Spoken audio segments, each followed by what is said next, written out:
Kilometre रास्ता है यहाँ से कैलाश मोड़ने का। आपने इससे पहले मुझसे बात की थी, मैं कैलाश जाना चाहता हूँ। तो इस मार्ग को क्यों ना आपके थ्रू द्वारा भारत सरकार को आप जो है वहाँ पहुँच करके जानकारी कराएं। और आपने मुख्यमंत्री जी अवश्य अवश्य तो मुख्यमंत्री जी तो आप जैसे हनुमानगढ़ी में आते हैं, आपकी सारी आपके नज़दीकी रह करके वो करते हैं, इसके लिए आप क्या पहल करेंगे मुख्यमंत्री जी बता रहे हैं? जितने जल्दी हो सके, क्यों? क्योंकि ये संगम आज का तो है नहीं, तो जब संगम आज का नहीं है लेकिन उसकी व्यवस्था आज उठ रही है, तो आज जब उठ रही है तो उठने का मतलब कि अब उसमें विलम्ब नहीं है। और शीघ्र जो है माननीय मुख्यमंत्री जी से, माननीय प्रधानमंत्री जी से, माननीय जो है आपके महामहिम जी से इस विषय में, क्योंकि जहाँ दो देशों का एक गजब संबंध अच्छा हो, सुदृढ़ हो रहा हो, उसको तो सर्वप्रथम आगे करना चाहिए था। और इसमें दो देशों का नहीं, एक भक्त समाज का कल्याण है, और जिसमें भक्तों का उद्धार हो उसमें कौन इनकार करने वाला है। बस अच्छे में थोड़ा अड़चन होता है, क्यों? क्योंकि अड़चन ना आए तो अच्छा चीज़ पता कहाँ चलेगा। तो इसलिए आपका जो प्रयास है ये अवश्य सफलता से भरी होगी। थोड़ा सा समय लगेगा, लेकिन आपके चेहरे पे, आपके अपनी अंतरात्मा में उसके प्रति जो आपने अपनी व्यवस्था दी है, वो जितना भी उसका बखान किया जाएगा वो कम रहेगा। ये बात आप पहुँचाएंगे वहाँ? अवश्य, अरे पहुँच गई, पहुँचाएंगे नहीं। हनुमान जी महाराज जो है काशी विश्वनाथ कैलाश कहीं बोली है तो पहुँच गया। इन्होंने अपने मुखार बिंद से निकाला नहीं कि जो है ब्रह्मांड में गूंज गया हो, तो अब वो अपने पहुँचाएंगे महाराज जिन्होंने गुजाया। ये तो सब तो इसलिए आप एकदम निश्चिंत प्रसन्न होकर के अपनी व्यवस्था में बने रहें, उसमें कोई समझौता न करें। और हनुमान जी भी आपकी व्यवस्था में कभी कोई समझौता नहीं करें। बहुत बढ़िया। ये अभी हम लोगों ने महाराज जी के पास ये अभी कैलाश द्वार हम लोगों ने शुरुआत की है। मैंने अपनी तरफ से एक छोटा सा मेहनत करके 50 लाख का वो गेट वहाँ पे जितने भी हमारे भारत से आते हुए हमारे राष्ट्रीय जहाँ लोग इंटर हुए थे तो वहाँ पे लोगों ने देखा था जी वो शुरुआत की है। अरे आप शुरुआत की है, सफलता पक्का है महाराज। भाई देखिए, बच्चे को जन्म लेने के लिए सर्वप्रथम तो जो है 9 महीना माँ के कोख में रहना पड़ेगा, गर्भ में रहना पड़ेगा। 9 महीना के बाद भी फिक्स नहीं होता कि 9 महीने में आना, 2 4 10 15 20 दिन 1 महीना कहीं, जैसे सुखदेव जी को देखी कितने वर्ष अंदर रहेगा, ठाकुर जी की कृपा हुई तब आगे। उसके बाद भी उत्पन्न होने के बाद महाराज फिर उसको 10 15 20 साल लग जाता है समझने बुझने करने में। उसके बाद जो है वो 50 साल में सारी व्यवस्था फाइनल करता है। जब उस बच्चे में इतनी व्यवस्था है तो ये तो आज नहीं 4 लाख जो है 84,000 का मामला है। बाबा जी उस जहाँ रास्ता निकलता है वो ज़मीन हमने दान दी है नेपाल को निकलने के लिए। हमारे परिवार ने दान दी है जी। इनके परिवारों ने जो आपने देखा वो मानसरोवर से आगे हमने दान दी है जमीन। मानसरोवर के नाम से दान किया। दान दे दिए हैं तो फाइनल कौन करेगा? आप ही तो करेंगे। 9 बार क्वेश्चन कर चुके हैं भारत सरकार से, मगर उनका अड़चन आती है। मेरे पास क्वेश्चन पड़े हैं, सब उनका अड़चन किनारे हो जाएगा। जी जी। क्यों? क्योंकि जब ठाकुर जी की व्यवस्था लग जाती है तो सब किनारे हो जाते हैं। जब तक जो व्यवस्था नहीं हो रही इस व्यवस्था में आपकी व्यवस्था 100 में से 200%, 100% में 200%, और वो 200% आपका और 100% इनका जब 300 हो गया तो मामला अपने फाइनल हो गया। देखिए, आपको ज़मीन मिल गया, आपको व्यवस्था मिल गया। अब तो सिर्फ विश्वनाथ जी की ही व्यवस्था है कि तुरंत इसमें चालू कर दें मार्ग, और आप इसमें प्रयासरत हैं आज से नहीं। मुझे समझ में आता है कि विगत में कई वर्षों से हमको आप बताए थे हाँ कि मार्ग बन रहा है। आपकी कृपा से अभी ये हाईवे है ऊपर, वहाँ से लेकर 30 किलोमीटर, तो अभी 2 लेन और 4 लेन का सड़क और दूसरे साल में कम्प्लीट हो जाएगा बॉर्डर तक।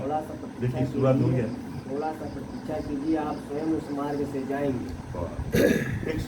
285 किलोमीटर है यहाँ से मानसरोवर केवल यहाँ से जहाँ आप हैं 285 किलोमीटर है ऊपर तकला को का जो बॉर्डर में है। तो समझ लीजिए इसको 1 दिन का रास्ता होगा। अब वो रास्ता बनने जगह जगह हम लोग शुरू कर दिया है। केवल आपके आशीर्वाद और हमारा भगवान हनुमान जी के आशीर्वाद मिले तो मेरे विचार में 5-6 वर्ष के अंदर ये मार्ग तैयार हो जाएगा। उड़े बन जाएंगे। हमारा दोनों देशों का समझौता हो रहा है, अगर मिले तो उसके बाद नेपाल और मिलेगा। चाइना नहीं खुल का, जाए। नहीं का तो कोई सवाल ही ठीक। नहीं है। अच्छे कार्य में थोड़ा देखिए, अच्छा चीज़ कभी भी आप जब प्रारंभ करोगे तो आपके समय से अच्छा नहीं होता सही है, बात। लेकिन उसको जो राहु केतु होते हैं वो सब किनारे होकर के अपने अच्छा करने लगते हैं। बहुत बढ़िया बात। तो इसलिए आपका जो विचार है, आपका जो भाव है, आपका जो एक होता है, उसको देख करके हनुमान जी महाराज हमारी बारंबार एक ही विनती रहेगी प्रभु कि शीघ्र जो है भक्तों को कैलाशपति का जल्दी से जल्दी इस 285 किलोमीटर में दर्शन करवाएं। बाप रे बाप। और इसको बताओ तो अभी उधर- क्या क्या हो रहा है? उधर क्या- 800 और 1000 घूम के न कराएं। इंडिया 16 किलोमीटर पास है ना। ये रोड हमारे बॉर्डर तक कब बन रहा है? हाँ। जनवरी शुरू होता हो रहा है। ये भी महाराज जी को बताओ। वो भी हमारे मुख्यमंत्री जी जो से इस रोड से हम लोग आए हैं, जो रोड खराब था। और इस समय तो माननीय योगी जी मुख्यमंत्री जी और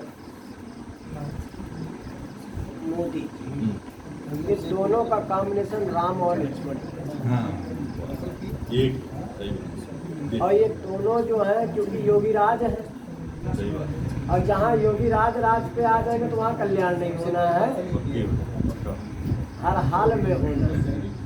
और ये आप पक्का जानिए कि शीघ्र आपकी जो ये मनोनीत जो आपका मनोरथ है कि सरकार जल्दी से जल्दी जो है भक्तों को इस मार्ग से आप दर्शन दें, भक्त भी बहुत वो हो रहे हैं, तो वो सब संकट खत्म, सब खत्म हो जाएगा।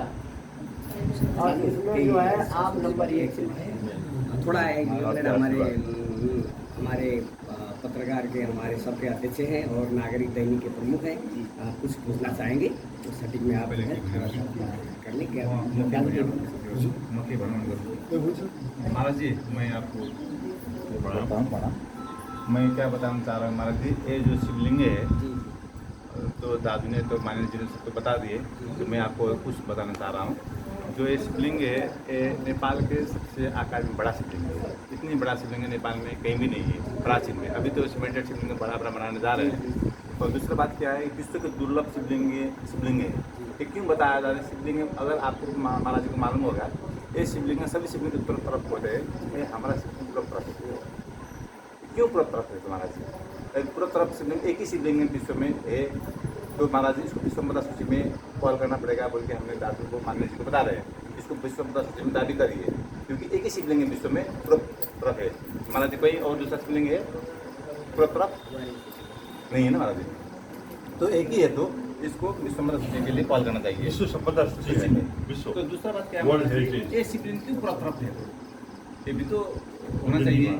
ये क्यों है? तो सब उत्तर तरफ एक पूर्व क्यों है? क्योंकि महाराज जी जब परशुराम जी ने माता की हत्या होने के बाद में, वो तो माता को तो जीवित तो हो गए, जीवित तो करने के बाद में भी तो शिव जी के ही आराधना करके उसने पाप मुक्त हुआ था परशुराम जी का। तो पाप मुक्त करने के लिए वो शिवलिंग स्थापना की है। ये शिवलिंग है जो परशुराम जी ने स्थापना किया है, वो शिवलिंग। और ये शिवलिंग जो स्थापना किया है उस टाइम में, तो इसमें क्या है महाराज जी, जब वो परशुराम जी ने जल चढ़ाने टाइम में सूर्य नारायण और शिवलिंगों को एक ही बार चढ़ाता था। गुरु एक ही था, दो गुरु थे लेकिन एक ही बार सम्मान करना था। तो एक को पहले करे एक को पीछे करना नहीं बनता है, तो इसीलिए जल शिवलिंग अर्पण किया, वो जल सूर्यनारायण को अर्पण हुआ, इसीलिए शिवलिंग क्या पूर्व तरफ है। और बाद में पानी जब उतर ही गया है महाराज जी, आप देखेंगे अंदर से पानी तो उतर ही गया है, लेकिन शिवलिंग पूर्व तरफ रखा है। इस टाइप का है शिवलिंग है। और ये नदी जो कर्नाल नदी जो अभी गंगा नदी जो कर्नाल नदी है नाम से है, ये नदी के बारे में भी माता जी को मैं कुछ थोड़ा सा अपने जो अध्ययन हुआ वो मैं बताने जा रहा हूँ।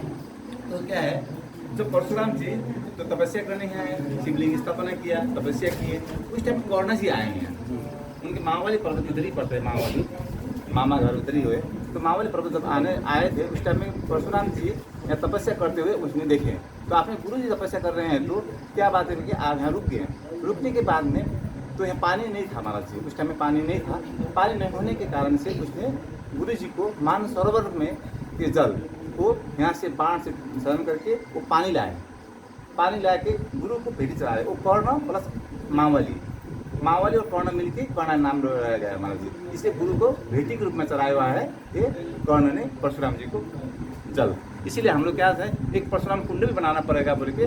तो एक संत महाराज जी इधर हरिद्वार से आए थे, उन्होंने बताया तो परशुराम कुंड कहाँ पे है मेरे को पूछे। तो हमने बताया कि अब उस टाइम तो अब हम लोग तो अभी पहले के बाद बहुत पुराने बात है कहाँ है।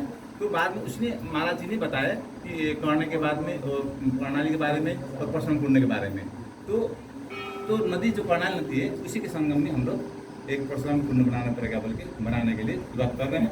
तो गत साल कुछ बजट आया था, कुछ काम हुआ है, थोड़ा सा कुछ काम करके वहाँ परशुराम कुंड बना के जब तीर्थयात्री लोग जो आएंगे, आप लोग आएंगे वहाँ स्नान करेंगे, उसके बाद में भगवान भोलेनाथ को पूजा पाठ करेंगे। एक यहाँ पे इनार था महाराज जी, उसमें सुना क्या है जो कर्णाली नदी का पानी इसमें मिला हुआ था, तो ये भी रास्ता बने टाइम में ये भी कट गए हैं, बंद हो गया पुराना कुआ यहीं पे इस रोड के इस पार में थे, रोड आने लग गया तो बीच में थोड़ा डिस्टर्ब हो गया हमारा। डिस्टर्ब होने के बाद में उसको बंद कर दिया गया। तो हम लोग को मालूम था इतिहास, बाद में मालूम चला, नहीं तो अगर पहले मालूम होता तो कुआ को हम लोग बंद करने नहीं देते महाराज जी।